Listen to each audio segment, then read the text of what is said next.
Hello, everyone. Welcome to another episode of Football Palestine Extra. If you're watching this, you're likely subscribed to Football Palestine on Substack. If you aren't, go ahead and subscribe. You can find us at footballpalestine.substack.com. One of the things you get is access to video content like this. We make it available for everyone, at least the first portion, and then this video in its entirety is available to our paying subscribers. So if you like Palestinian football, if you want the latest on the national team and Palestinian footballers abroad, consider supporting our work at footballpalestine.substack.com. Okay, we've got a lot to break down today. We still do not have an official squad list for Monday's friendly. Yeah, it's Monday's friendly, September 8th against Malaysia. That's the senior team. But I do have kind of an idea of who's there, plus or minus one or two players. So if you're a premium subscriber, stick around to the end of the video. We'll discuss that and do a little preview about that Malaysia game. And in the first portion of this video, we'll talk about the Olympic team. That's the under 23s. If you're not familiar with Asian football, it's kind of like the equivalent of the under 21s. And every 2 years, there's an under 23 Asian Cup that Palestine attempts to qualify for. They usually don't. They qualified once back in 2018. That was the best generation, a team that included a lot of the current national team players, but they usually don't qualify for it. Actually, Palestine's record, although it's really good at senior level, when you look at the grassroots, whether it's women's football, youth football, quite poor. And unfortunately, this is where we're going to pick up the conversation. So this week, 3 days ago, Palestine in Kyrgyzstan were hosting the group. They're just 3 matches against Kyrgyzstan, Sri Lanka, Uzbekistan on the 3rd, 6th, and 9th of September. We're coming to you in the aftermath of Palestine's 5-0 win against Sri Lanka. Now, you're probably hearing that and thinking, oh, wow, great. They beat Sri Lanka 5-0. They must be in really good position to qualify. They aren't. Why aren't they in really good position to qualify? Well, because they lost against Kyrgyzstan in that first match by a score of 2-1 in quite dramatic circumstances. Not a lot happened in that game over the first 80 minutes or so, and then it was all action-packed in the last 10 minutes. Really, really soft penalty given by the right back, Yazan Sharha. Kemi Merk opened the scoring from the spot, and then Palestine equalized deep into time added on. Khalid Bouheja, who is a center back for Nuremberg's reserve team, slotting home a pass from Mohamed Sanduqa to make it 1-1, and then Palestine immediately concedes. Really off the kickoff, like the producer hadn't even switched the camera onto the action, and they had been broken on. The defense was at 6s and 7s, and they concede, and they lose that match 2-1. Why is that extremely important right now? Because the first tiebreaker is head-to-head. And as it stands right now, yes, Palestine won 5-0 against Sri Lanka. Uzbekistan only won 4-0. They do have that kind of maybe hope of overhauling the goal difference. But the first tiebreaker is head-to-head. And if there was a draw, although it's not great because you're thinking, okay, only the group winners go through and the top 4 runners-up alongside them, you're thinking, okay, it's going to be tough because you don't know if 6 points or 4 points rather is going to be good enough. Should you, let's say, draw against Kyrgyzstan and beat Sri Lanka and lose to Uzbekistan, you're thinking, oh, it might not be enough. Well, in this case, it's definitely not going to be enough because if there's a scenario where Palestine and Kyrgyzstan are tied on points, the tiebreaker is going to be head-to-head, and Kyrgyzstan has that. And this is more about the details than the results. At the end of the day, I don't like to focus too much on youth tournaments because youth tournaments aren't about winning. They are about developing players. But the way players get developed is you expose them to coaching, to good coaching. And I think, the Olympic team had a couple of good coaches in the last 10 years or so. They had Ayman Sanduqa, who I think did a really good job with the squad. Abu Jazar, who's the current national team manager, I thought did a really good job with the team as well. Unlucky not to qualify the last time around because of best runners-up rule, and they had Japan and Bahrain in their group, and they just didn't have the goal difference to qualify in spite of beating Bahrain on their home patch, beating Pakistan, and only losing to Japan, like a stacked Japan squad, 1-0. But you thought, okay, we can get some of that momentum, some of the same characters that were around the first under Habib, which was 2 years ago, are around now. We can build on this squad, and that hasn't happened. And there's some notable absences as well that haven't really been explained. And I think more than that, you just kind of look at how this team is played, and they have no ideas in the attacking third. They're organized well enough for the most part. It's not a complete disaster, but they're still vulnerable, especially on the counter. And yeah, like if Palestine doesn't qualify and somebody asked me to do a post-mortem, what I would say, quite frankly, is yeah, there's some talented players in there. I can maybe envision in a couple of years seeing some of these guys with the senior team. But the big question mark is the coaching. And, Ibrahim Abou is the coach. He's 36 years old. He's never coached the WPPL side, side in the Palestinian top flight in the West Bank in his life. His claim to fame is that he's one of the assistants on Ihab Abou squad with the senior team. Okay, great. But when the national team staff was announced, they revealed 3 coaches. And he wasn't amongst the 3 coaches. And the other 2 coaches on the staff, well, one has actually coached at senior level in the Palestinian League, and the other was, involved in the Ajax setup, was in Norway's top flight, has his badges. So it's not like one of the experienced assistants took this team.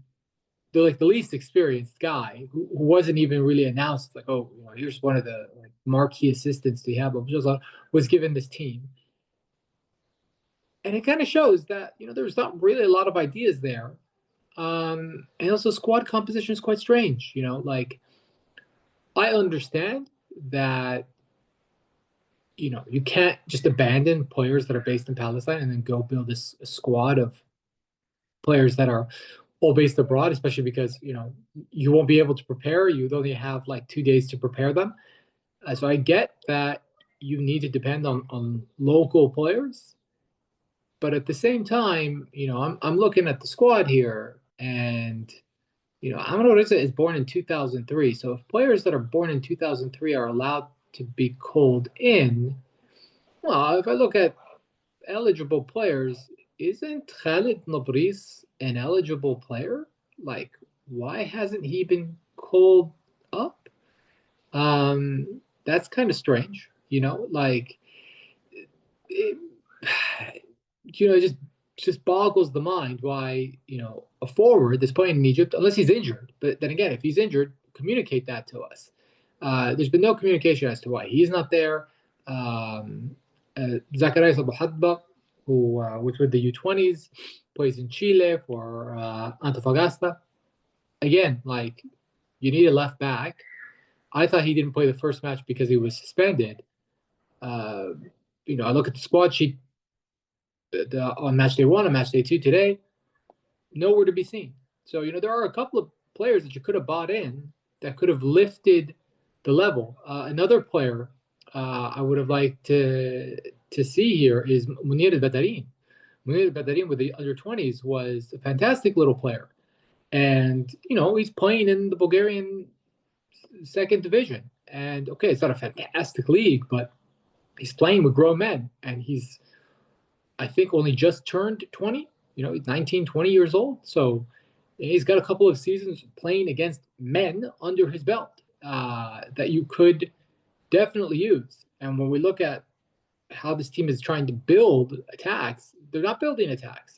It's one of the worst things to watch is to see them struggle to actually, put together a goal-scoring chance. Even against Sri Lanka, went down to 10 men in the 58th minute. They played over half an hour with 10 men. Yeah, it's great that we beat them 5-0, and it's better than the result Uzbekistan got against them. But we had the opportunity to really, really drive up the scoreline.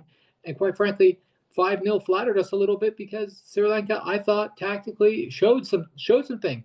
They showed, hey, we can press, we can cause problems, we can win the ball in dangerous areas and transition. Now, okay, they didn't really trouble the goalkeeper with any of their efforts on goal, but a better side would be able to do that, right? It really speaks volumes when you say, oh, actually, the Sri Lanka is a better coach side. And Sri Lanka doesn't have a reputation at all in football. In fact, their reputation in Asian football is in complete tatters. They're always competing to be amongst the worst teams in Asia, and then all of a sudden, they rock up with a coach and they cause problems because their coach is more tactically astute and knows what he's doing. So disappointing to see. I think good for the lads that they fought to get this result. It might be something that actually gives them hope. Right now, I've got the Kyrgyzstan-Uzbekistan game on in the background. It's 2-2. So I don't think Uzbekistan is invincible, but surely they're stronger than Kyrgyzstan. And so you're looking at what? Maybe a scenario where, let's say it ends in a draw here. Kyrgyzstan beats Sri Lanka, they get first place.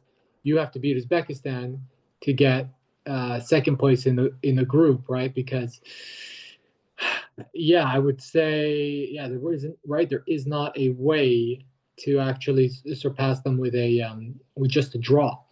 So again, it's going to be very difficult. They'll have to beat Uzbekistan. If the result stands here, it would actually help Palestine. But even then, you're looking at, okay, is a +5 goal difference and 6 points going to be enough to be amongst the 4 best runners up? And that is very much an open question because there are 11 groups, if I'm not mistaken, because it's 15 come through the qualifying and then they join Saudi Arabia. That makes a 16-team competition.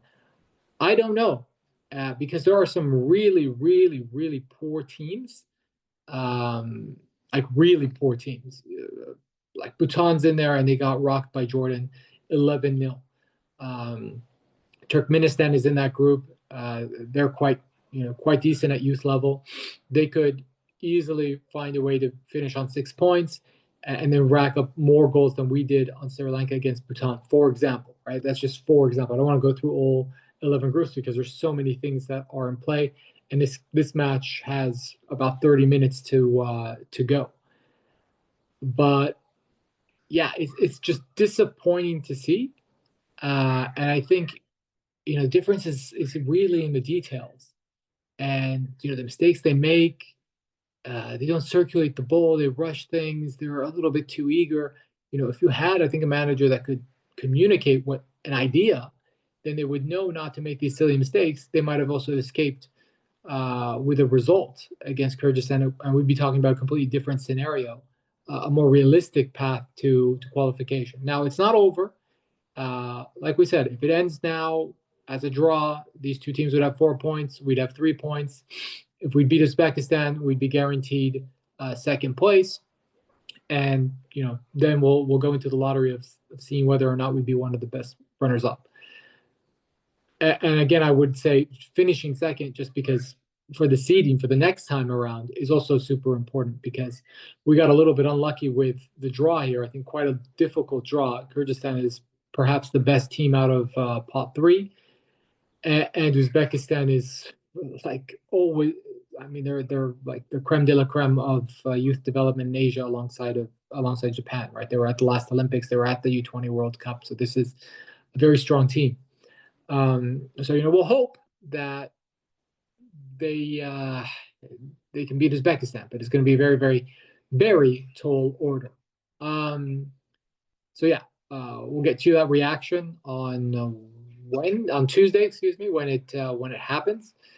And probably on top of that, we'll get you the reaction from the friendly that the senior team is contesting against Malaysia. So let's shift gears to that, because there's been precious little news coming out of the national team camp about what's happening. In particular, we don't know the squad.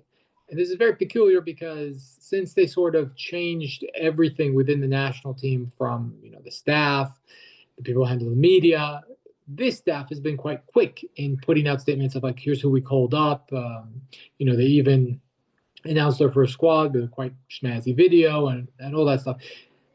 Now they've reverted to type in that we do not know this squad. They have not made an announcement, and it's been all very opaque. So I'm going to shed some light on what's happened, and that way you guys will know